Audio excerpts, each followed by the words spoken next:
आज बच्चों देखो, आज का topic SHM, simple harmonic motion. इसमें क्या है, हम लोग एक स्पेशल टाइप का मोशन पढ़ेंगे, ठीक है।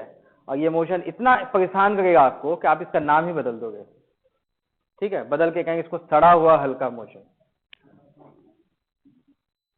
देखो, पहला मोशन में एक स्पेशल केस आता है जिसका नाम कहते हैं हम लोग ऑसिलेटरी।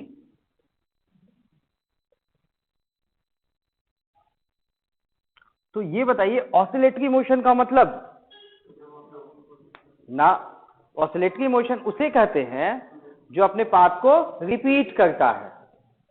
आपका डेली रूटीन, स्कूल से घर से स्कूल जाना, स्कूल से वापस घर ही है ना, कहीं और भागे नहीं तो, ठीक है। टीवीआर बीच में नहीं भागे तो कंडीशन, ठीक है। तो पाथ रिपीट हुआ तो आपका मोशन का नाम oscillatory motion. Oscillatory means path is repeated, path is repeated, ठीक है। ऐसा ही एक और नाम कहलाता है पीरियोडिक।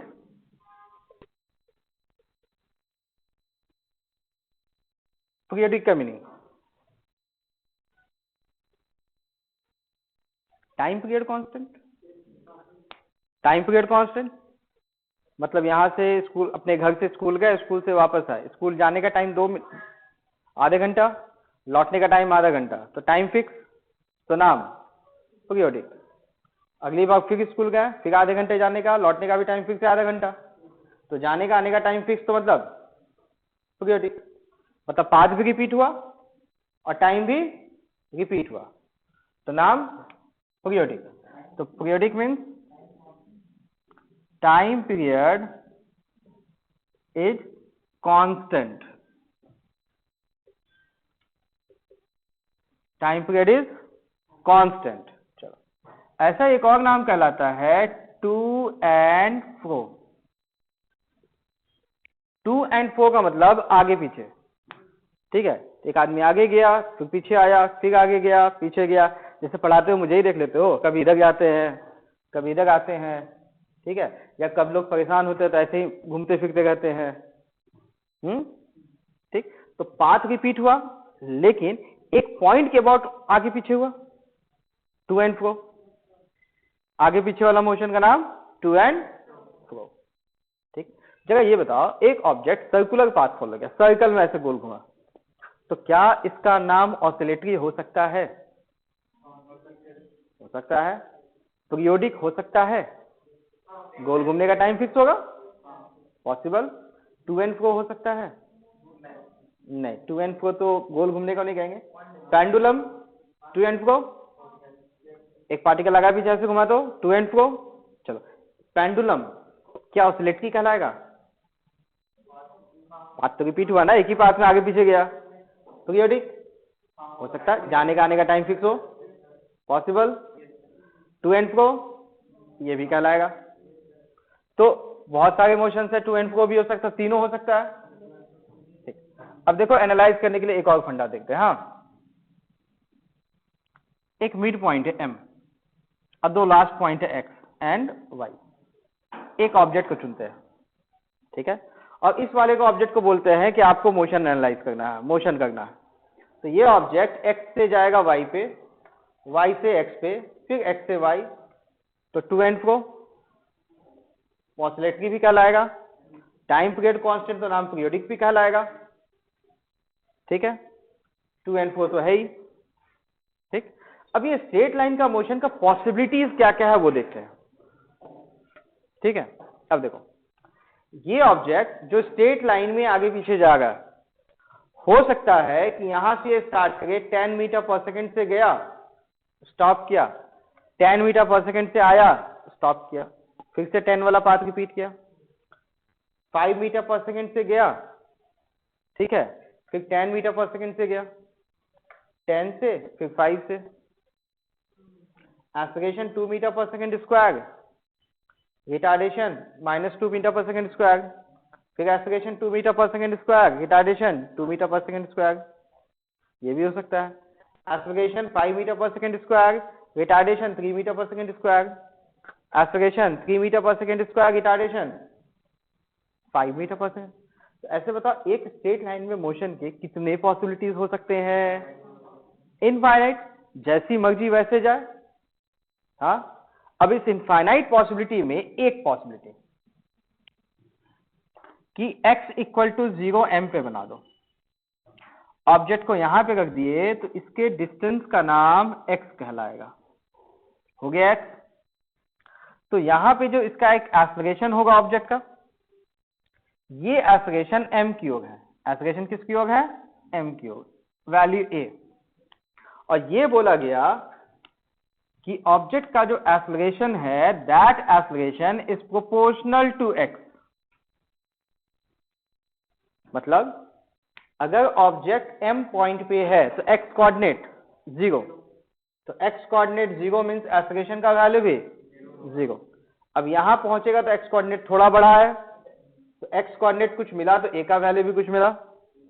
यहां आ गया तो x कोऑर्डिनेट और बढ़ गया, तो जब x कोऑर्डिनेट का वैल्यू और बढ़ गया तो a का वैल्यू भी बढ़ गया। इस पॉइंट पे देखो डिस्टेंस लग के लगा सबसे बड़ा है, तो डिस्टेंस जब सबसे बड़ा तो a का वैल्यू भी सबसे बड़ा। लेकिन डायरेक्शन जब देखते हैं x और a, क्या दोनों का डायरेक्शन इक्वल है? अपोजिट हो गया ना। तो अगर हम लोग इसको वेक्टर जैसा लिखते हैं तो बताओ x vector and a vector दोनों का डायरेक्शन अपोजिट हुआ तो साइन माइनस लिख सकते हैं कि नहीं? हाँ, तो देखो माइनस साइन लिखने से एक और चीज कंफर्म हुआ, क्या?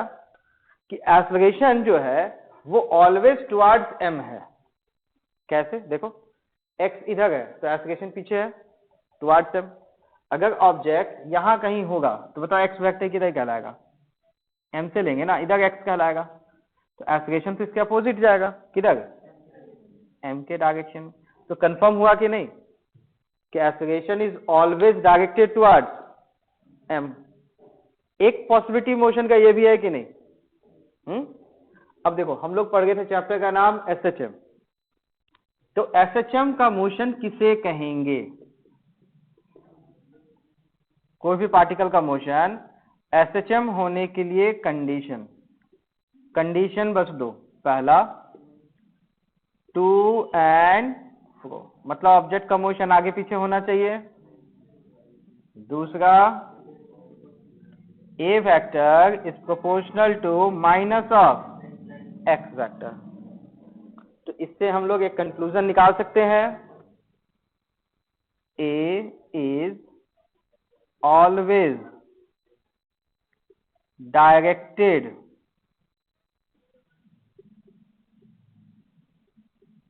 Acceleration is always directed towards m। बोल सकते हैं कि नहीं? And a is proportional to displacement from mean position. तो दोनों कंडीशन सेटिस्फाई हुआ तभी नाम SHM। को एक भी वॉयलेट किया तो SHM नहीं कहलाएगा। Condition clear? हाँ, तो बताओ जब ये कंडीशन क्लियर है तो एक ऑब्जेक्ट जो सर्कल में घूम रहा है क्या वो SHM कहलाएगा? क्योंकि एक्सेलरेशन जब सर्कल में घूम रहा है तो एक्सेलरेशन का नाम सेंट्रीपिटल एक्सेलरेशन होता है। तो एक्सेलरेशन, सेंट्रीपिटल एक्सेलरेशन का फॉर्मूला तो याद होगा, ओमेगा स्क्वायर आर वेक्टर लेते हैं तो acceleration towards the centre and R vector away from centre. तो प्रोपोर्शनल हटाएंगे तो नाम ओमेगा स्क्वायर तो मिल ही रहा है, प्रोपोर्शनल तो मिला ही। तो बताओ सर्कुलर मोशन क्या SHM है? नहीं। सर्कुलर मोशन क्या टू एंड फ्रो है? नहीं है ना। ये सेटिस्फाई किया लेकिन पहला सेटिस्फाई नहीं किया, तो सर्कुलर मोशन जो होगा वो SHM नहीं कहलाएगा। Got it? यहां तक में कोई कंफ्यूजन है तो पूछो, पूछिए। पीरियोडिक का मतलब टाइम पीरियड कांस्टेंट। मतलब मैं यहां से गया, वापस यहां पे आया, 2 सेकंड लगे, अगली बार भी मैं जाके वापस आऊंगा तो फिर से 2 ही सेकंड लगा, तो मेरा मोशन पीरियोडिक। मैं एक बार जाके आया, 2 सेकंड लगा, अगली बार फिर जाके आया, 3 सेकंड लगा, तो पीरियोडिक नहीं कहलाएगा ये। तो टाइम पीरियड फिक्स हुआ तो नाम पीरियोडिक, टाइम पीरियड फिक्स नहीं तो नॉट पीरियोडिक। ऐसा कोई नहीं कंडीशन है, time period has to be constant और बाकी कोई कंडीशन नहीं। बाकी वेलोसिटी कांस्टेंट हो उससे भी मतलब नहीं, वेलोसिटी कांस्टेंट नहीं हो उससे भी मतलब, बस टाइम पीरियड कांस्टेंट रहा तो पीरियोडिक। अब कैसा भी सिचुएशन, ठीक है, जल्दी से नोट कीजिए पहले इसको।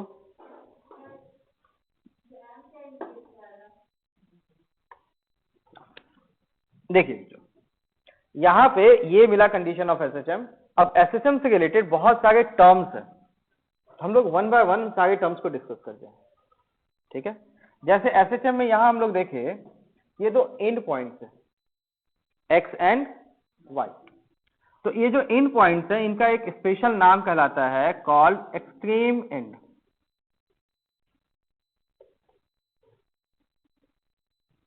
नाम के अकॉर्डिंग ही है, एक्सट्रीम मतलब लास्ट वाले end point X comma Y. अब चलो मोशन को एनालाइज करते हैं हम लोग। हाँ, ये बताओ क्या ऑब्जेक्ट वाई पॉइंट के बाद जा रहा है कि वाई पॉइंट से लौट रहा है? वहां से ही लौटेगा, तो जो लौटेगा तो इस पॉइंट पे जाके स्टॉप होगा तभी ना लौटेगा, वेलोसिटी जीरो। इधर भी वापस आके लौटेगा, तो वाई पॉइंट पे स्टॉप किया तब एक्स पॉइंट पे स्टॉप किया तभी लौटा। तो एक कंक्लूजन तो बनता है कि एक्सट्रीम पॉइंट जब भी ढूंढेंगे उस पॉइंट पे वेलोसिटी का वैल्यू हमेशा जीरो, ठीक है। अब यहां पे हम लोग एक और चीज देख सकते हैं, देखो एम पॉइंट से सबसे बड़ा डिस्टेंस कौन सा है? वाई का ही है, उससे बड़ा तो डिस्टेंस है ही नहीं। और कैलकुलेशन वाइज देखो तो this point is X equal to zero, और यहां से ये जो डिस्टेंस होता है इसका नाम कैपिटल ए एम्पलीट्यूड कहलाता है, और ये डिस्टेंस का नाम भी इक्वल रहता है एम्पलीट्यूड ए। तो अगर हम लोग कोऑर्डिनेट फॉर्म में देखें, जैसे एक्स कोऑर्डिनेट जीरो यहां मिला, तो यहाँ एक्स कोऑर्डिनेट का वैल्यू क्या मिलेगा? प्लस ए। तो इस पॉइंट पे एक्स कोऑर्डिनेट का वैल्यू मिल जाएगा प्लस ए, और वैसे ही इस पॉइंट पे एक्स कोऑर्डिनेट का वैल्यू माइनस ए। तो एक्सट्रीम एंड वो हो गया जहां पे एक्स कोऑर्डिनेट का value it could B positive और निगेटिव ऑफ ए। ये दोनों पॉइंट तो फंडा समझ में आया। अब एसएचएम का कंडीशन पे आओ, एक्स का सबसे बड़ा वैल्यू क्या हो सकता है? ए। तो एक्स का वैल्यू जब सबसे बड़ा तो एक्सेलरेशन भी सबसे बड़ा।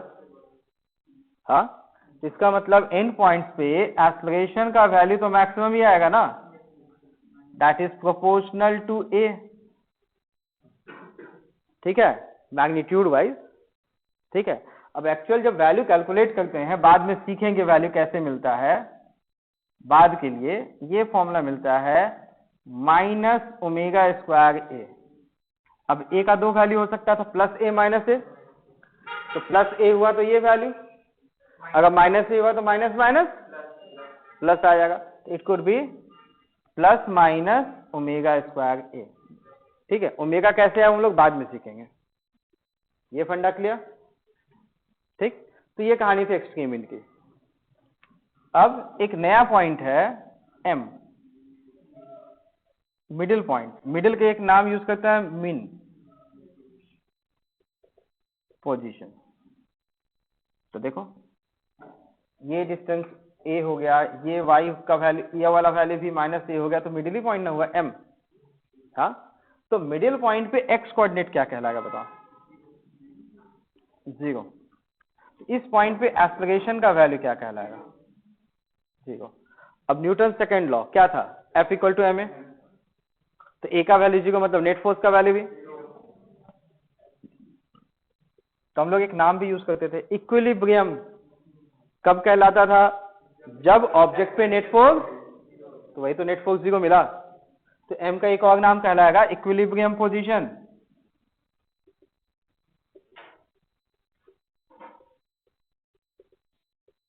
एक और नाम ना इक्विलिब्रियम पोजीशन, मतलब ऑब्जेक्ट को अगर एम पॉइंट पे लाके छोड़ दिया जाए बिना कोई वेलोसिटी, बिना किसी के, तो एम पॉइंट पे वो ऑब्जेक्ट आके स्टॉप कर जाएगा। तो स्टॉप कर जाएगा, ना इधर जाएगा ना उधर जाएगा, वहीं पे रुक जाएगा। लेकिन एसएचएम जब कर रहा है तो वेलोसिटी तो होगा ना, तो स्टॉप नहीं कर पाएगा वहां पे, ठीक है। अब मीन पोजीशन पे वेलोसिटी के बारे में देखते हैं, और वेलोसिटी के लिए हम लोग को मोशन समझना पड़ेगा, ठीक है। चलो मोशन को एनालाइज करते हैं। सबसे पहले पार्टिकल को इस पॉइंट पे लाके छोड़ देते हैं, छोड़ दिया मतलब वहां वेलोसिटी क्या मिल गया, 0। एस्पिरेशन टुवर्ड्स m है, ठीक। अब ये x कोऑर्डिनेट का वैल्यू सबसे बड़ा है ना, तो एस्पिरेशन का वैल्यू भी सबसे बड़ा। मान लो सबसे बड़ा एस्पिरेशन का वैल्यू 10 मीटर पर सेकेंड स्क्वायर, एक नंबर ले लेते हैं, समझना थोड़ा आसान हो जाएगा। तो एस्पिरेशन बड़ा है तो 1 सेकेंड के बाद वेलोसिटी उसका कितना बढ़ जाएगा, 10। लेकिन 1 सेकेंड के बाद डिस्टेंस वही है कि छोटा हो गया, तो डिस्टेंस अगर छोटा हो गया, बोले तो x का वैल्यू छोटा हो गया तो एस्पिरेशन का वैल्यू भी, तो पहले 10 था 5 हो गया, लेकिन अभी भी प्लस में एस्पिरेशन है, तब 1 सेकेंड में अब वेलोसिटी कितना बढ़ेगा, 5। एस्पिरेशन का फॉर्मूला था change in velocity by time, तो टाइम 1 ले लेंगे तो एस्पिरेशन का वैल्यू किसके इक्वल, चेंज इन वेलोसिटी। तो पहले 0 था, अगर एस्पिरेशन का वैल्यू 10 था, तो 1 सेकेंड में वेलोसिटी 0 से बढ़ के कितना आया, 10 था ना, 10 आया। अब एस्पिरेशन का वैल्यू 5 हो गया, तो 1 सेकेंड में वेलोसिटी बढ़ेगा, 5 बढ़ेगा, तो 10 के बाद 5 बढ़ेगा, तो नया वेलोसिटी का वैल्यू 15। समझ में आया, नहीं आया, एक मिनट देखो। एक्सेलरेशन का डेफिनेशन था change in velocity by time taken. अगर ये टाइम इंटरवल के वैल्यू को आप 1 बनाते हो तो चेंज इन वेलोसिटी किसके इक्वल आएगा, तो एक्सेलरेशन का वैल्यू चेंज इन वेलोसिटी बोले तो फाइनल वेलोसिटी माइनस, ये मीनिंग हो गया। अब बताओ यहां पे वेलोसिटी कितना है, 0। एक्सेलरेशन का वैल्यू 10, तो 1 सेकेंड के बाद वेलोसिटी में चेंज कितना आया, ये तो 10 आ गया, ये 1 बना दिए, तो चेंज इन वेलोसिटी 10। तो पहला वेलोसिटी 0 था, तो नया वेलोसिटी का वैल्यू 10 आया, तो यहां वेलोसिटी का वैल्यू 10 है।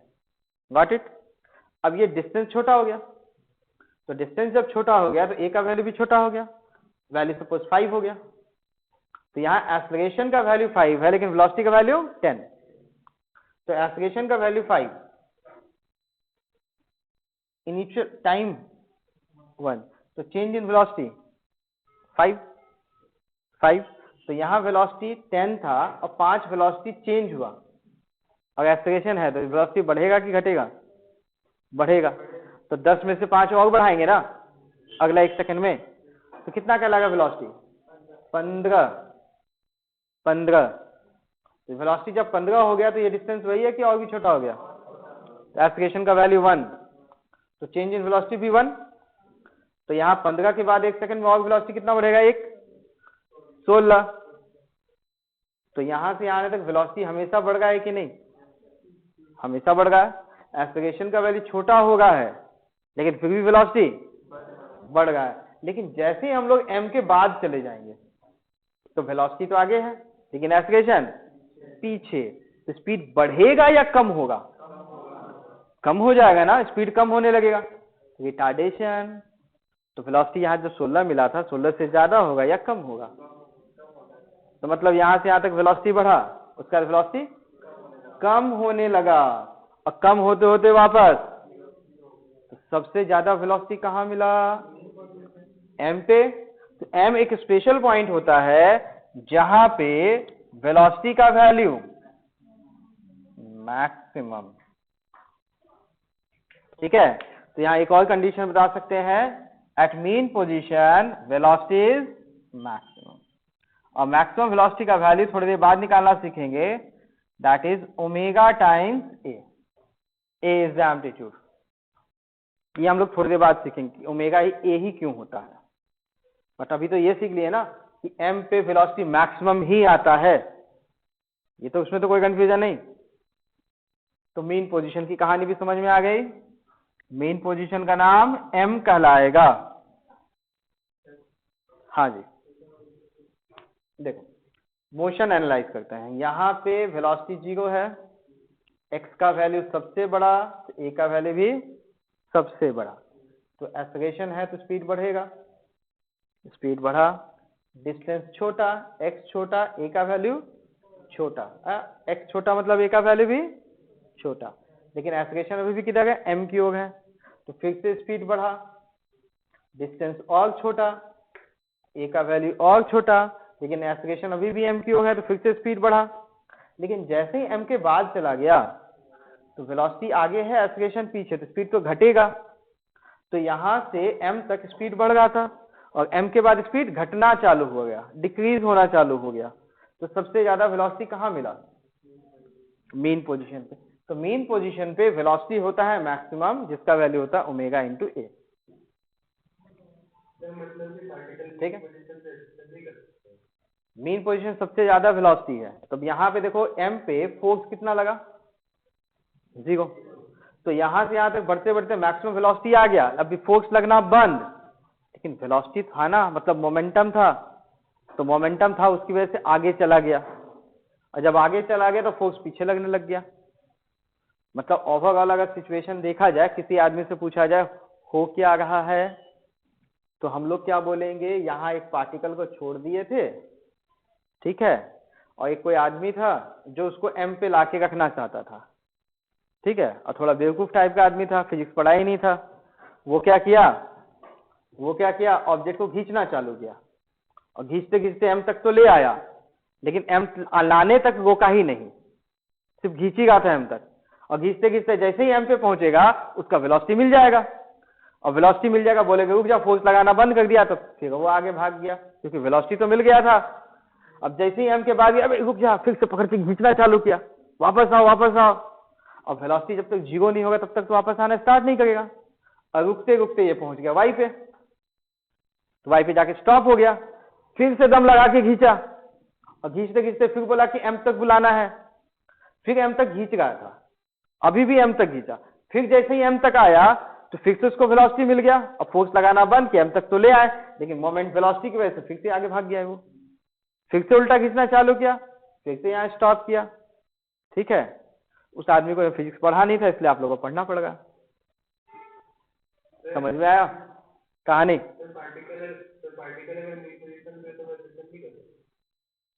अरे पार्टिकल यहाँ से घूम के यहाँ गया, फिर वापस आया, बीच में m पे आया ना, तो इस पूरे का मोशन का नाम SHM। अगर पार्टिकल को आप m पे लाके रख देते हो 0 वेलोसिटी के साथ, तो फोर्स भी तो नहीं लगा m पे, तो कहीं हिलेगा क्या? नहीं हिलेगा, तो वहीं पे रुक जाएगा। ठीक है, m पे लाके किसी ऑब्जेक्ट को स्टॉप करके छोड़ दिए तो SHM उसके बाद नहीं होगा, लेकिन m के अलावा कहीं पे यहाँ पे स्टॉप करके छोड़ दिए तो SHM विल कंटिन्यू, और स्टॉप लास्ट इंट पे होगा, और path will be always be repeated. ठीक है, लास्ट इंट पे स्टॉप होगा तभी ना लौटेगा, कहीं नहीं स्टॉप होगा, वो करते रहेगा। अब एक्चुअल में क्या होता है कि SHM करते करते क्या होता है, एनर्जी डिक्रीज होने लगता है, तो ये वाला डिस्टेंस घटने लगता है, और घटते घटते फाइनली यहाँ के स्टॉप कर गया। तो पेंडुलम में वही होता है ना, ऐसे ऑसिलेट करके छोड़ दो, कुछ समय के बाद आके देखो तो स्टॉप हो गया। क्यों? बिकॉज उसका एनर्जी कम होता जाता है, लॉस होते जाता है, और हम लोग को जो पढ़ना है उसमें एनर्जी को लॉस ही नहीं करवाएंगे। बताइएगा, पेंडुलम स्टार्ट करके छोड़ दिए, इनफाइनाइट टाइम तक वो ऑसिलेट करते रहेगा। ठीक है, मतलब आइडियल सिचुएशन के अकॉर्डिंग। कोई कंफ्यूजन नहीं? देखो, यहां एक नाम कहलाता है कॉल्ड एम्पलीट्यूड, कैपिटल ए। तो एम्पलीट्यूड होता है मीन पोजीशन से एक्सट्रीम इंड के बीच का डिस्टेंस। ठीक है, it's the separation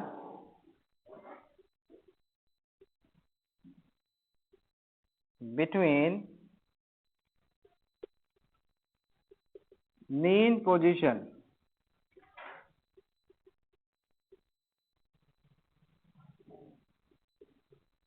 and extreme end। नाम में तो कोई कंफ्यूजन नहीं, इसका नाम एम्पलीट्यूड। ठीक, एक और छोटा सा टर्म है,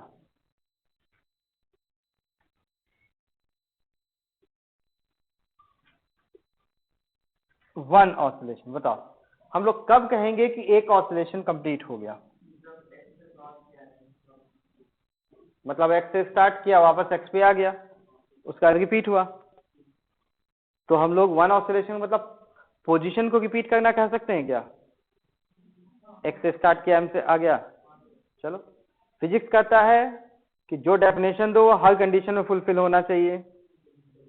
तो देखो अगर m से स्टार्ट किया, y पे गया, वापस m पे आ गया, वन ऑसिलेशन कहलाएगा क्या? क्योंकि यहां से जाएगा वापस आएगा तब वन ऑसिलेशन। अब क्या बोलेंगे, ये तो गड़बड़ हो गया। डेफिनेशन ऐसा होना चाहिए कि जो x के लिए वैलिड हो, m के लिए वैलिड, कोई नया पॉइंट बनाएंगे उसके लिए भी वैलिड हो। तो सही वन ऑसिलेशन किसको कहेंगे?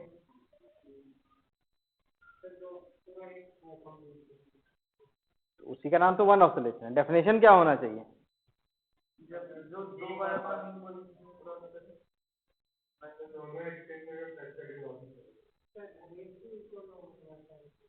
देखो ऐसे देखो, m पॉइंट से एक मोशन स्टार्ट करते हैं। हाँ, m पॉइंट पे वेलोसिटी इधर है, ठीक है। m पॉइंट पे एज्यूम करो वेलोसिटी इस डायरेक्शन में, ठीक है। अब घूम के जब वापस m पे आया तो वेलोसिटी किधर था? पीछे था, पीछे था ना। पोजीशन तो रिपीट हुआ लेकिन वेलोसिटी का डायरेक्शन अपोजिट था। फिर जब x जाके वापस m पे आया तो फिर से वेलोसिटी का डायरेक्शन आगे था। तो वन ऑसिलेशन हुआ कि नहीं? तो वन ऑसिलेशन का मतलब पोजीशन भी रिपीट करना है और डायरेक्शन ऑफ वेलोसिटी भी रिपीट करना है, और उसके लिए टाइम मिनिमम होना चाहिए। जैसे एक बार गया, 5-6 बार चक्कर काटा, फिर से वापस आया, देखो वेलोसिटी का डायरेक्शन भी सेम है, m भी वही है, तो वन ऑसिलेशन कहेंगे क्या?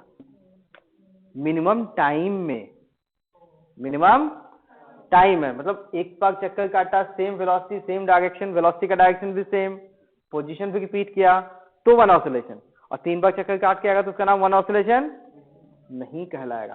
तो वन ऑसिलेशन को डिफाइन करना कैसे चाहिए था? Minimum time to repeat position and direction of velocity. ये कंडीशन सेटिस्फाई हुआ तो one oscillation.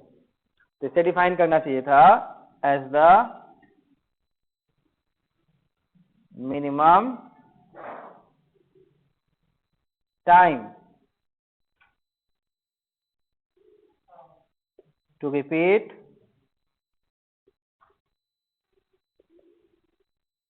position and direction of velocity.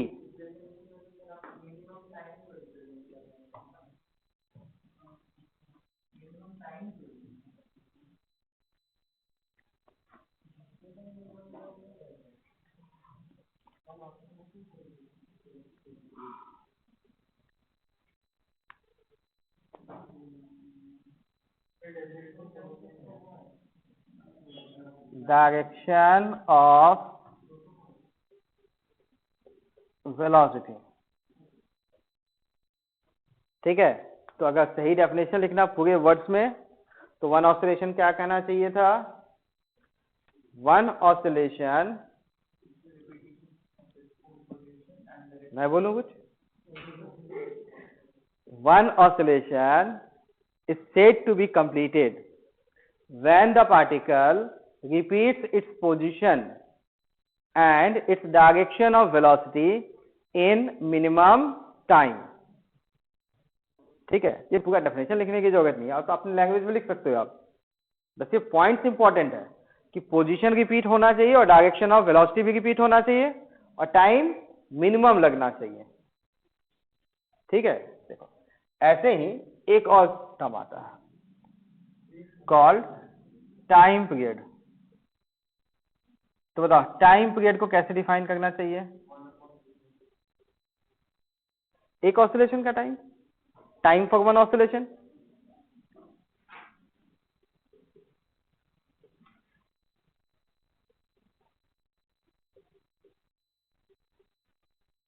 Time for one oscillation is one time period. Time for two oscillation is two times time period.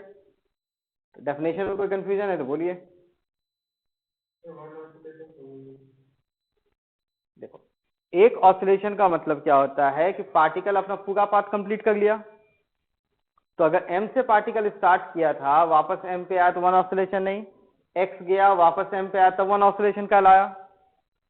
तो particle starting point m था, final point भी m है, starting में velocity इधर था, फिर m पे आया तो वेलोसिटी पीछे है तो वन ऑसिलेशन नहीं, फिर वेलोसिटी आगे मिला तब वन ऑसिलेशन।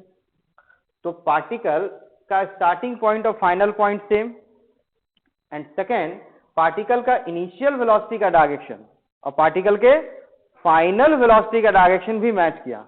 मतलब रिपीटेशन दो चीज का, एक पोजीशन का रिपीटेशन और दूसरा डायरेक्शन ऑफ वेलोसिटी का रिपीटेशन। तो दोनों पॉइंट्स रिपीट करता है और मिनिमम टाइम लगा तो नाम one oscillation. Starting point M से की, आप चाहो तो यहां से भी कर सकते हो, यहां से इधर जाना चालू किया फिर वापस यहां आया तो वेलोसिटी उल्टा था, वन ऑसिलेशन नहीं। फिर यहां से घूम के वापस आया फिर से वेलोसिटी इधर है, पॉइंट भी रिपीट किया, डायरेक्शन ऑफ वेलोसिटी भी रिपीट हुआ तो वन ऑसिलेशन। ठीक है, टाइम पीरियड का डेफिनेशन में कोई दिक्कत नहीं। तो these are the basic points जो हम लोग यूज करेंगे बाद में। ठीक, अच्छा एक छोटा सा क्वेश्चन कि ए वन कंप्लीट ऑसिलेशन में या वन टाइम पीरियड में डिस्टेंस ट्रेवल्ड बाय पार्टिकल कितना होता है? Distance travelled by particle in one time period. यार देख के ध्यान से देखो, देख के बताओ। वन टाइम पीरियड में डिस्टेंस ट्रेवल्ड बाय पार्टिकल क्या मिलेगा? यहां से गया ए, जाने वाला ए 2a और लौटने वाला भी 2a, 4a। m से भी देखेंगे तो a plus A 2a plus a plus A 2a, बोले तो 4a। और डिस्प्लेसमेंट बोलेंगे तो 0, क्योंकि वापस सेम पोजीशन में आया ना तो डिस्प्लेसमेंट 0। ये सारे फंडे क्लियर? डायग्राम हटा रहे हैं, देखो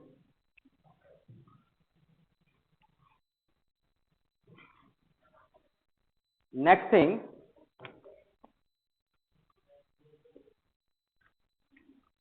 जनरल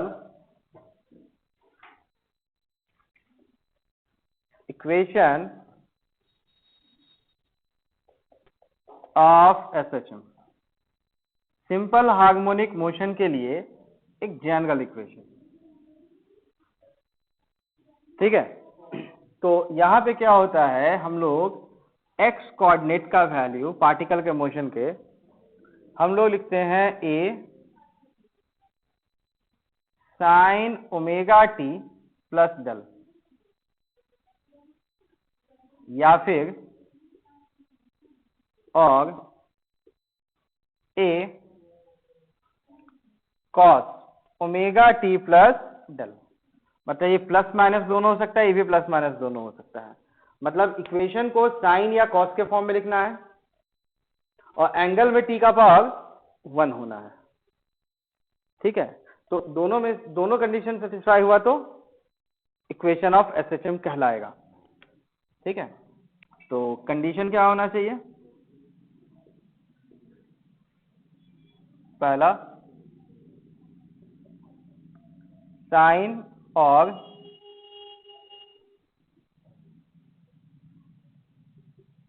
कोसाइन फॉर्म होना चाहिए। को बोलेगा कि tan लगा ले क्या, तो साइन और कॉस में तो नहीं आता है tan। को बोलेगा सेक लगा ले, सेक मतलब 1/cos होता है, 1/cos नहीं चाहिए, अपने को सिर्फ कॉस और साइन चाहिए। और दूसरा एंगल, जिसका जनरल नाम फाई लिखते हैं,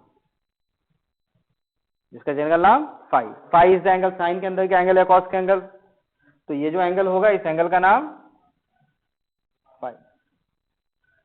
ठीक है, फाई में एक कांस्टेंट a इंटू टी का पावर 1 होना चाहिए, साथ में एक दूसरा कांस्टेंट b, a भी कांस्टेंट b भी कांस्टेंट।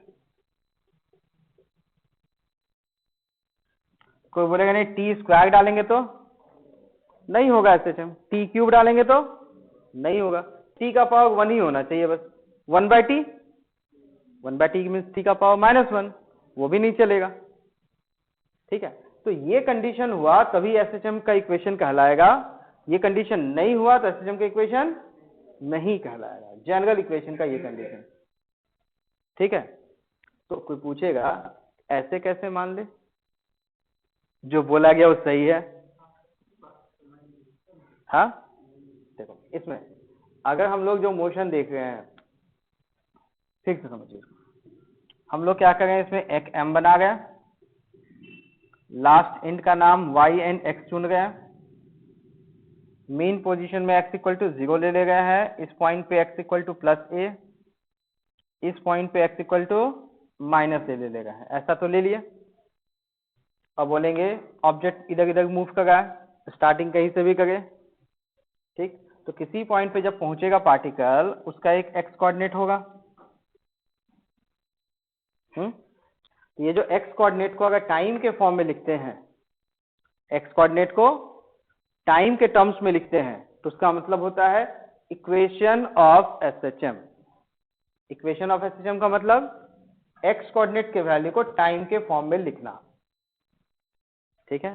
तो टाइम के फॉर्म में अगर हम लोग ऐसे लिखते हैं, a is the amplitude, amplitude ये डिस्टेंस है, बताइए एम्पलीट्यूड के साथ साइन का फॉर्म होगा या कॉस का फॉर्म होगा, और एंगल में t का पावर 1 होगा, एंगल में t का पावर 1। तो अगर ये दोनों कंडीशन मिलता है तो ये SHM का इक्वेशन होगा। दोनों में से कोई एक कंडीशन मिला तो SHM नहीं, दोनों ही मिलेगा तो SHM, कोई एक कंडीशन मिला तो भी SHM नहीं, ठीक है। अगर सिंपल देखो x इक्वल टू a लिखना है, साइन का फॉर्म अंदर omega T plus del, cos का form omega T plus del, ऐसे लिखा गया तो SHM का इक्वेशन होगा। अगर साइन की जगह टेन हो गया नहीं, सेक हो गया, कॉसेक हो गया नहीं, तो बोलेगा x equal to T square plus 2 नहीं, अगर ऐसे फॉर्म में हुआ तो ही SHM का इक्वेशन, ठीक है। नेक्स्ट थिंग, ऐसा क्यों, ये जो बताया गया सही है या नहीं, ठीक, उसको चेक करने का तरीका है, ठीक। मैथड हम लोग क्या सुने थे बताओ, SHM होने के लिए कंडीशन याद है, टू एंड फ्रो, और दूसरा a is proportional to x। तो मतलब अगर हम लोग इस पार्टिकल का एस्पिरेशन निकालते हैं, तो एस्पिरेशन प्रोपोर्शनल टू x आ गया तो कहेंगे सही है। देखो SHM का कंडीशन सेटिस्फाई होगा या नहीं वो चेक करना होगा, चेक करते हैं। देखो देखिए कैसे चेक होगा। फर्स्ट ऑफ ऑल देखो कि अपने पास कौन सा इक्वेशन पता है x का, पहला इक्वेशन ले लेते हैं, ये इक्वेशन ले लिया, ठीक है। हम लोगों को यहां से क्या निकालना होगा, एस्पिरेशन। तो एस्पिरेशन से पहले क्या निकलेगा, वेलोसिटी। वेलोसिटी का फॉर्मूला dx/dt, a अलग है, साइन का डिफरेंशिएशन क्या होता है, cos omega T plus del. अब चेन रूल याद कीजिए, साइन के अंदर जो एंगल होता है उसको भी डिफरेंशिएट करना होता है, ओमेगा टी प्लस डेल को भी डिफरेंशिएट करेंगे, किसके रिस्पेक्ट में, टी के रिस्पेक्ट में। तो टी का पावर 1, तो dt/dt 1, ओमेगा अलग बाहर निकलेगा, तो ये ओमेगा अलग से बाहर निकल गया, प्लस इसमें टी नहीं है ना, कांस्टेंट का डिफरेंशिएशन 0, तो omega plus 0 is same as omega, तो बाहर निकलने वाला अकेला ओमेगा। अब ये बताओ, ये वेलोसिटी मिला। अब ये बताओ कि हम लोगों ने वेलोसिटी का सबसे बड़ा वैल्यू कहां पे लिया था, m पे लिया था ना।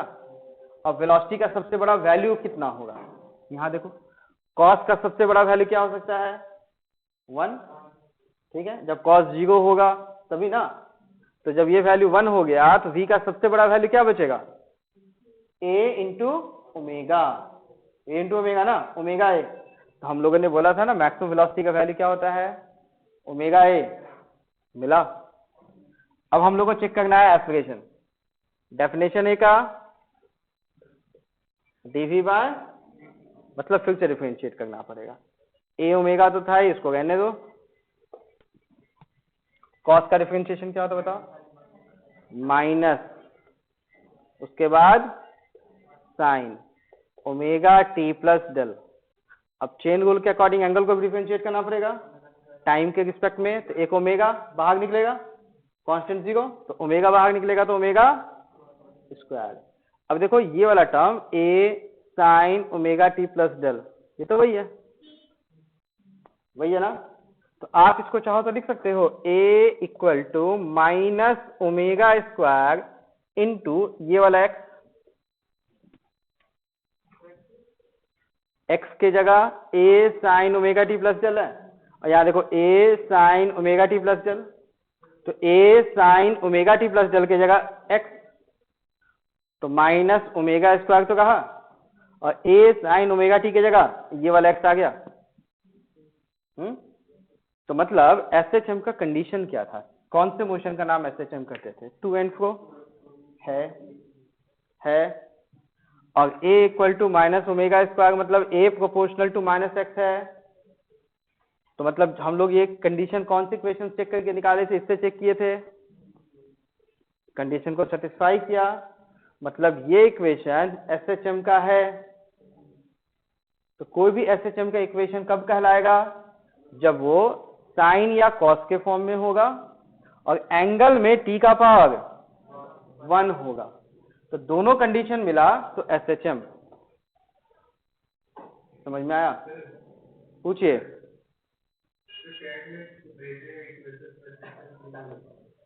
वो सब बाद में बेटा, पहले अभी जो चल रहा है पहले वो देखो, तुम आगे क्वेश्चंस बाद में देखेंगे, अभी यहाँ जो चल रहा है उसमें से देखो। ये क्लियर, चलो अब यहाँ देखो, हम लोगों ने पिछले थोड़ी देर पहले कुछ कंडीशंस निकाला था। पहला कंडीशन ये था कि मीन पोजीशन पे वेलोसिटी मैक्सिमम होता है, और वी मैक्स का वैल्यू हम लोगों ने क्या बताया था, ओमेगा है या ए ओमेगा। अब देखो v के फॉर्मूला में सबसे बड़ा वैल्यू क्या होगा, कॉस का वैल्यू जब 1 होगा सबसे बड़ा वैल्यू, तो बचेगा क्या, ओमेगा ए या ए ओमेगा। ठीक, अब उसी तरह से हम लोगों ने बोला था लास्ट इंड पे एक्सेलरेशन का वैल्यू भी मैक्सिमम होता है। ठीक है, और एक्सेलरेशन का वैल्यू बताए थे हम लोग, it is omega square A, it could be plus और माइनस। अब देखो एक्सेलरेशन ए का वैल्यू यहां जो निकाले हैं, इसमें से ए का वैल्यू सबसे बड़ा कब होगा, जब ये वैल्यू सबसे बड़ा, तो साइन का सबसे बड़ा वैल्यू कितना होता है, 1। तो जब ये 1 होगा तो माइनस ए इंटू ओमेगा स्क्वायर होगा, और वही जब पीछे पॉइंट पे आएगा, इस पॉइंट पे एक्स कोऑर्डिनेट माइनस ए पुट कर देंगे, तो जो माइनस होगा मतलब साइन का वैल्यू 270 माइनस 1, तो माइनस माइनस प्लस, तो प्लस में ओमेगा स्क्वायर ए आएगा, दोनों पॉसिबिलिटी बनता है। तो वी मैक्स ए मैक्स समझ में आया, और साथ में हम लोग को ये भी समझ में आया कि ये वाला जो इक्वेशन है, this is the equation of SHM. ठीक है, अब इस इक्वेशन में ध्यान से देखो, पहले सुनो, ए का नाम एम्पलीट्यूड। ठीक है, अब देखो टी के पहले जो टर्म यूज करें ओमेगा। ठीक है, और ये जो ओमेगा होता है इसका नाम कहते हैं हम लोग एंगुलर फ्रीक्वेंसी। लेकिन इसके पहले जो एंगुलर वेलोसिटी बोलते थे ना, v equal to omega R में, थोड़ी देर बाद पता चलेगा ये ओमेगा एंगुलर वेलोसिटी के जैसा भी होता है, सीखेंगे थोड़ी देर में। और इस वाले में एक और टर्म है, ठीक है, डेल। इस डेल का नाम कहते हैं हम लोग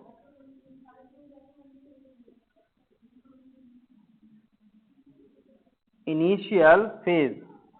फेज मतलब एंगल, इनिशियल का मतलब angle at t equal to 0। Initial मतलब स्टार्टिंग पॉइंट, तो स्टार्टिंग पॉइंट पे टाइम का वैल्यू क्या होता है, 0। तो डेल क्या होता है, this is the value of phi, phi equal to del at t equal to 0। ठीक है, अब इसका काम क्या है, इसका काम जो होता है ये बताने का होता है कि t इक्वल टू 0 पे, मतलब इनिशियली बोले तो, एट t इक्वल टू 0 पे पोजीशन ऑफ पार्टिकल, मतलब जो पार्टिकल है वो कौन सी जगह पे है t इक्वल टू 0 पे, x में है, m पे है, y पे है, या बीच के कोई पॉइंट पे है, वो पोजीशन कौन बताता है, डेल।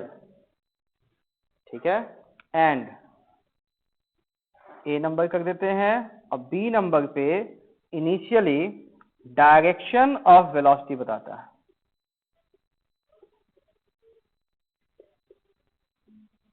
इसका मतलब कि देखो सपोज t इक्वल टू 0 पे पार्टिकल m पे है, ठीक है, तो m पॉइंट पे पार्टिकल राइट भी जा सकता है, लेफ्ट भी जा सकता है, दो पॉसिबिलिटी बनता है। तो डेल का वैल्यू ये स्पेसिफाई करता है कि पार्टिकल का वेलोसिटी कौन से डायरेक्शन में, राइट में है, टुवर्ड्स y है, या टुवर्ड्स x है। ये काम भी क्या करता है, डेल बताता है। अब कैसे बताता है वो सीखना पड़ेगा। काम क्या समझ में आया? इतना सारा काम डेल अकेला कैसे कर लेता है वो देखते हैं। डेल के बारे में क्या क्या खास बात है। तो डेल का काम पहले समझ में आया कि नहीं आया? देखो यहां पे हम लोग को क्या सीखना था कि this is the equation of SHM, clear, क्योंकि ये a equal to minus omega square X को सेटिस्फाई किया। So this is the equation of SHM, confirm, proving हो जाएगा। LHS इक्वल टू RHS मिल जाता है अपने को ना। अब इस फॉर्मूले में जिसका नाम जनरल इक्वेशन ऑफ एसएचएम बोल गए हैं, capital A is the amplitude, सबसे बड़ा डिस्टेंस का नाम। दूसरा ओमेगा का नाम कहते हैं हम लोग एंगल ऑफ फ्रीक्वेंसी, ठीक है, और इस ओमेगा का एक फॉर्मूला भी है। ओमेगा का वैल्यू जो लिखते हैं हम लोग 2 पाई बाय टाइम पीरियड भी लिखते हैं। ओमेगा का value 2 pi by time period भी लिखते हैं ओमेगा।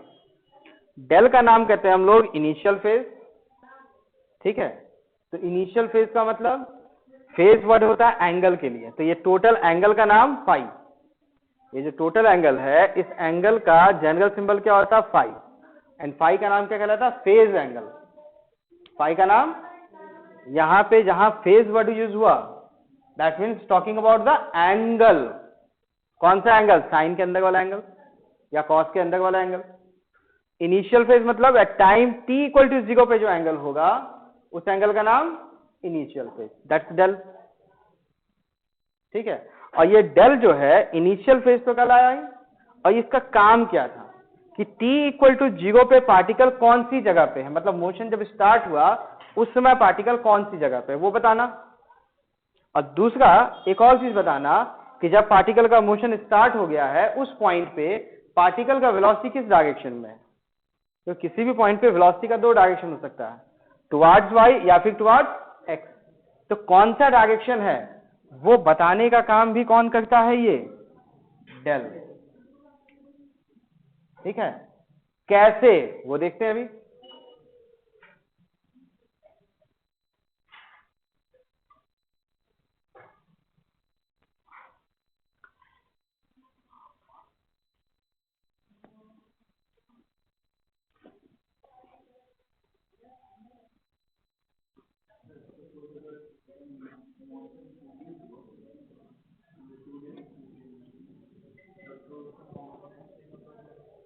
देखते हैं अभी, पहले समझते हैं उसके बाद कंपोनेंट की बात करते हैं हम लोग, ठीक है, कि मोशन क्या होता है, कैसे होता है, थोड़ा समझ लेते हैं ना। देखो पहली चीज को पूरी अच्छे से समझ लो क्या है, उसके बाद एक्सप्लोर करो कि हाँ ये सब पता है, अब उस पर बेस क्या क्या सोच सकते हैं, ठीक है, नहीं तो रैंडम हो जाएगा बिल्कुल। देखो तो ये वाली कहानी, डेल की कहानी समझने के लिए हम लोग एक छोटा सा टर्म जानना पड़ेगा जिसका नाम है रेफरेंस सर्कल। और ये जो रेफरेंस सर्कल का टर्म है बहुत ही इंपॉर्टेंट, थोड़ा नहीं बहुत इंपॉर्टेंट, ठीक है। क्यों? क्योंकि रेफरेंस सर्कल वाली कहानी अगर आप अच्छी तरह से समझते हो तो न्यूमेरिकल्स को आप ऑब्जेक्टिव जैसा भी कुछ क्वेश्चंस को बना सकते हो, मतलब क्वेश्चन देखे देख के आंसर बता दिए। अगर रेफरेंस सर्कल नहीं समझ में आया तो इक्वेशन लिखो, सॉल्व करो, मैथ्स अच्छा तो सही आंसर भी शायद मिल जाए, ठीक है। तो इसको समझना होगा बहुत बढ़िया से। एक सर्कल है जिसके दो डायमीटर्स मैंने बना दिए, एक का नाम m, एक का नाम x, दूसरे एंड का नाम y, ठीक है। अब इस सर्कल में एक पार्टिकल को घुमाना है, अपने पास दो चॉइस है, या तो क्लॉकवाइज घुमा सकते हैं या anti clockwise, any one of your choice, दोनों चलता है। हम लोग लेकिन डायरेक्शन फिक्स कर लेते हैं, हम लोग क्लॉकवाइज ही घुमाएंगे। डन, चलो। अब पहला सवाल ये कि ये ऑब्जेक्ट जो क्लॉकवाइज घूम रहा है ऐसे गोल गोल, क्या इसका मोशन एसएचएम कहलाएगा? नहीं कहलाएगा। क्यों नहीं कहलाएगा? टू एंड फ्रो नहीं है। बिल्कुल सही, याद है आपको, मतलब टू एंड फ्रो मोशन नहीं है, इसलिए इसका मोशन एसएचएम नहीं कहलाएगा। ठीक है, अब क्या करना है आपको, बैटरीज ऐसे लगानी है। बैटरी टॉर्च में डाल के ऐसे लगाते जाओ। एवोगाड्रो का टॉर्च का नाम सुने होंगे, पहले ऐड भी आता था। तो टॉर्च ऐसे ऊपर से लेके लगा दे बहुत सारे टॉर्च, और बहुत सारे टॉर्च को ऐसे नीचे भी लगा दो। ठीक, और एवोगाड्रो की बैटरी डाल के ऑन भी कर देना ताकि लाइट भी जले, सिर्फ दिखाने के लिए नहीं है ये। ठीक, अब यहां से इस पार्टिकल को गोल घुमाना चालू करो और पार्टिकल का शेडो देखेंगे। पार्टिकल यहां है तो शेडो यहां, पार्टिकल यहां तो शेडो यहां, पार्टिकल यहां शेडो ऐसे, पार्टिकल यहां तो शेडो ऐसे, पार्टिकल यहां शेडो ऐसे, पार्टिकल यहां तो शेडो ऐसे। तो इसका मोशन तो एसएचएम नहीं था, बट शेडो तो सीधा आगे बढ़ा। हाँ, और फिर नीचे भी लाइट्स ऑन है ना। फिर ये पार्टिकल यहां है तो शेडो ऐसे, शेडो, इसका शेडो, इसका शेडो, इसका शेडो। तो शेडो तो पूरा एक चक्कर काट लिया स्ट्रेट लाइन में। तो पार्टिकल का मोशन एसएचएम नहीं है, बट शेडो का मोशन। और शेडो कौन से एक्सिस में देखे हम लोग? एक्स एक्सिस में। अब टॉर्च का पोजीशन बदल दो, टॉर्च को ऐसे ऐसे लगा दो और टॉर्च को ऐसे ऐसे लगा दो। अब शेडो कौन से एक्सिस में दिखेगा? तो यहाँ पे शेडो ऐसे, इसका शेडो ऐसे, इसका शेडो ऐसे, इसका शेडो ऐसे। तो शेडो का मोशन वाई एक्सिस में भी एसएचएम और शेडो का मोशन एक्स एक्सिस में भी एसएचएम। लेकिन अभी हम लोग एक्स देखेंगे ना, सब तो सीधा लाइन बना के देख रहे थे। हाँ, तो सागा मोशन को भी एक्स में देखना। ठीक है, तो यहाँ पे पहला कंक्लूजन क्या है कि जो पार्टिकल सर्कल में घूमता है उसका मोशन एसएचएम नहीं है। ये जो सर्कल है उसका नाम कहते हैं हम लोग रेफरेंस सर्कल। सर्कल का नाम रेफरेंस सर्कल। तो पहला कंक्लूजन,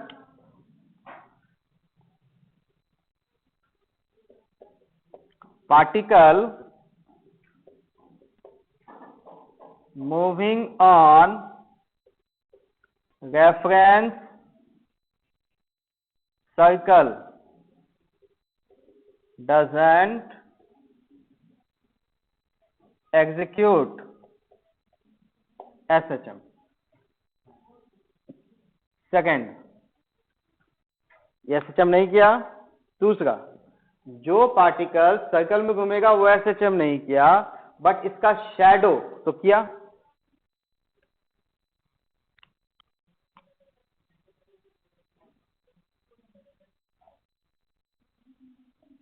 शैडो ऑफ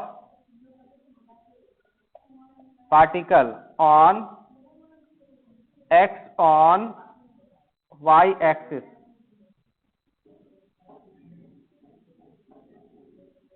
एग्जीक्यूट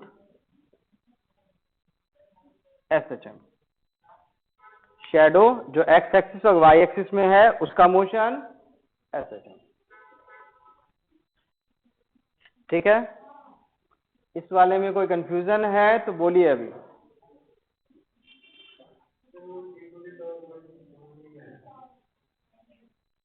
क्या नहीं समझ में आया? वो समझना नहीं है, होता है, याद रखना है। अब t का वैल्यू t का पावर 2 बना लो ना, और देखो ये कंडीशन सेटिस्फाई हुआ तो उसका नाम भी एसएचएम कहेंगे। t का पावर 5 बना के देखो इक्वेशन सेटिस्फाई हुआ तो एसएचएम। जो इक्वेशन को सेटिस्फाई किया वही एसएचएम, जो नहीं किया वो एसएचएम नहीं होगा। अब t का कोई भी पावर लेके देखो अदर देन 1 और चेक करके देखना कि सेटिस्फाई होता है कि नहीं। मुझे आंसर पता था इसीलिए। चलो यहां देखो, यहां पे लिख ले दोनों पॉइंट। अब देखो यहां पे हम लोग एसएचएम कौन करता है? शैडो। और जब भी हम लोग को कंपेयर करना होगा कि एसएचएम है या नहीं, तो हम लोग फिर कंपैरिजन किसके साथ करेंगे? शैडो के साथ। ठीक है, अब देखो कंपैरिजन पे कैसा रहता है ध्यान, क्वेश्चंस कैसे कहते हैं।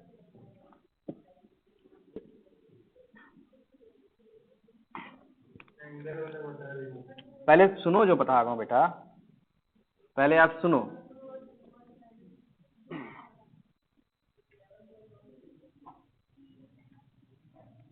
देखो m x y डिस्टेंस का नाम a, x इक्वल टू 0, ठीक है ना। यहां पे सपोज एक पार्टिकल ऐसे ऐसे ऐसे चमक रहा है, ठीक है, और t इक्वल टू 0 पे पार्टिकल इस जगह पे है, इसका वेलोसिटी इधर है, और ये डिस्टेंस है a/2 गिवन, ठीक है। और हम लोगों का काम क्या है, पार्टिकल 1 इस सर्कल में कौन से पॉइंट पे है हम लोग को वो इंडिकेट करना। पार्टिकल 1 सर्कल में मतलब कौन सा पार्टिकल, 1 वाला पार्टिकल। तो 1 वाला पार्टिकल मतलब SHM वाला, मतलब शैडो कहां पे है पहले ये बताओ, m और y के बीच, मतलब इस पॉइंट पे शैडो बनना चाहिए, और शैडो का ये डिस्टेंस क्या होना चाहिए था, a/2। तो इस पॉइंट पे जो शैडो बनाएगा वो कौन सा पार्टिकल, गोल घूमने वाला पार्टिकल। तो सर्कल में घूमने वाला पार्टिकल कहां पे होगा कि इस पॉइंट पे शैडो बने, ऊपर ना। तो सिर्फ ऊपर ही होगा या नीचे भी हो सकता है, अब एक ही पॉइंट हो सकता है, दो नहीं हो सकता, कौन सा पॉइंट होगा, ठीक है। अब देखो हम लोग का पार्टिकल तो ऐसे घूम रहा था, तो ऊपर वाला जो पार्टिकल है घूमते हुए किसके पास जाएगा, y के पास, नीचे वाला पार्टिकल घूमते हुए x के पास। अब वो पार्टिकल 1 से पूछो कहां जाएगा, तो y के पास जाने वाला पार्टिकल ऊपर में होगा या नीचे में, ऊपर में। तो डायरेक्शन देके पहचान सकते हैं हम लोग ऊपर में है या नीचे में। तो पॉइंट 1 यहां पे है। अब यहां पे क्या होता है, जो सर्कल चुन गए उसका रेडियस भी a होता है, ये डिस्टेंस a है ना, रेडियस भी a है। अब ये a/2 है, तो मुझे बताओ ये एंगल क्या निकाल सकते हैं हम लोग, हाइपोटेनस पता है, बेस पता है, तो cos theta is base by hypotenuse 1/2, कितने एंगल पे आएगा, तो ये एंगल 60, ऊपर वाला एंगल 30, 1 समझ में आया। चलो यहाँ पे 2 नंबर का पार्टिकल है, तो 2 नंबर कहां पे बताओ, एग्जैक्टली y पे, यहाँ तो कोई कंफ्यूजन ही नहीं है। तो 2 नंबर वाले का एंगल कितना होगा बताओ, 90, बहुत बढ़िया। ये 3 नंबर का पार्टिकल इधर जाएगा, बताओ 3 नंबर का पार्टिकल कहाँ है, ठीक 1 के नीचे था, नीचे वाले में, बिल्कुल सही। तो 3 वाले के लिए अगर एंगल ढूंढना चाहे तो ये एंगल ढूंढ सकते हैं क्या, 60, ये भी 30, बढ़िया। यहाँ पे 4 नंबर पार्टिकल, इसका वेलोसिटी इधर है m पे, तो 4 नंबर का पार्टिकल कहाँ है,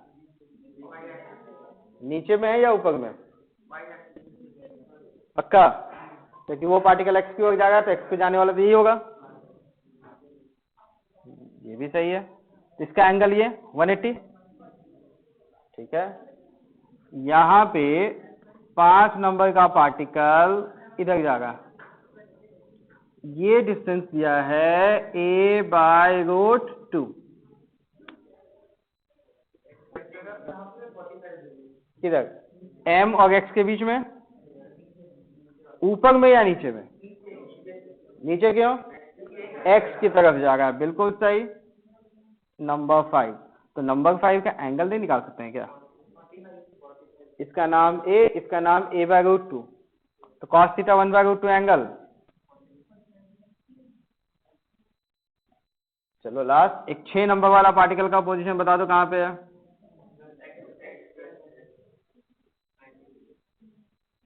पोजीशन समझने में कोई दिक्कत, कोई दिक्कत नहीं। चलो पार्टिकल 1 का पोजीशन समझ में आया, पार्टिकल 1 m और y के बीच में है, डिस्टेंस a/2, तो m और y के बीच डिस्टेंस a/2, तो a/2 में ऊपर नीचे 2 पोजीशन हो सकता है, अब सर्कल का डायरेक्शन हम लोग ओमेगा इधर दिखाए हैं, तो 1 वाला जाएगा y के पास, 3 वाला जाएगा x के पास। तो अपना पार्टिकल किधर जाएगा था, 1 वाला y के पास। तो मतलब कंफर्म यही था, कंफर्म तो हो गया पोजीशन।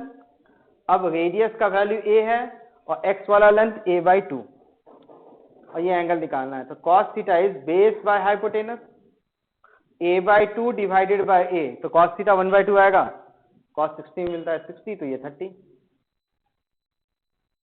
इसके बाद 2 नंबर का पार्टिकल तो y में था, तो 2 नंबर तो y में एक ही पोजीशन होगा।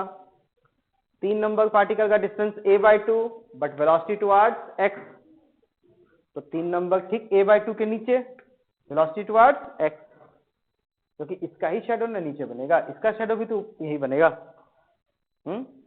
4 नंबर का पार्टिकल m पे है, ठीक है, मतलब m पे, तो शेडो m पे बनना चाहिए, ये भी शेडो m पे बनाएगा, ये भी शेडो m पे बनाएगा, तो 2 पोजीशन मिलता है। तो 4 नंबर का वेलोसिटी का डायरेक्शन टुवर्ड्स x है, 4 नंबर का वेलोसिटी x की ओर है, तो ऊपर वाला तो ओमेगा के अकॉर्डिंग जाएगा y के पास और नीचे वाला जाएगा x के पास। तो 4 नंबर का पोजीशन x जाने वाला नीचे, कंफर्म हो गया। अब एंगल ढूंढना चाहो तो ये एंगल नहीं बता सकते क्या, 180। वैसे 5 नंबर देखो, 5 नंबर x और m के बीच का कोई पॉइंट है, डिस्टेंस a/2, इन दोनों के बीच एक पॉइंट, डिस्टेंस a/2।